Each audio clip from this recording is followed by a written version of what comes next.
అనేటటువంటి రాజుని చంపావు కాబట్టి పాప పరిహారార్థం తీర్థయాత్రలు చేసినామన్నాడు.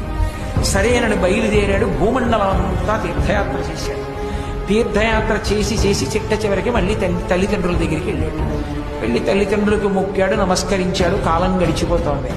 ఒకనాడు మళ్ళీ అరణ్యానికి దర్భలు తీసుకురావడానికి వెళ్ళాడు. ఇక్కడ జమదగ్ని ఒక్కడే కూర్చుని ఉన్నాడు. ఆ కార్తవీర్యార్జునుడి యొక్క కుమారులు ఉన్నారు. అందుకని వాళ్ళు బయలుదేరి జమదగ్ని దగ్గరికి వచ్చారు.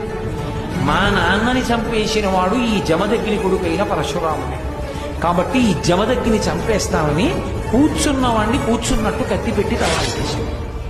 ఆయన మురిగిపోయింది ఆయన శరీరం.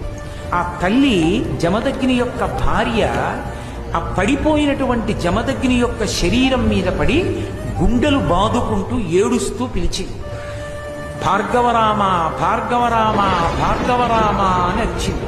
ఎన్ని మాటలు అరిచింది అని చెప్పారంటే మహాభారతంలో 3 మాటలు అన్నారు.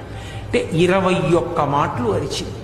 ఆ అరవడం కూడా ఎలా అరిచిందంటే పరశురాముడు లెక్క పెట్టుకోవడానికి అవకాశం ఉండేటట్లుగా అరిచింది.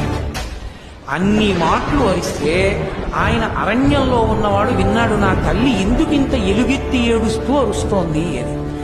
పరుగు పరుగున వస్తూ లెక్క పెట్టుకున్నాడు ఎన్ని మాటలు పిలుస్తోంది అని.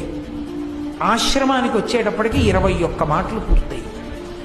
చూశాడమ్మా, ఎవరు చేశారు ఈ పని అని అడిగాడు. నువ్వు కార్తవీర్యార్జునుణ్ణి చంపేశావన్న కక్షతో కార్తవీర్యార్జును యొక్క సంతానం వచ్చి మీ తండ్రి అయినటువంటి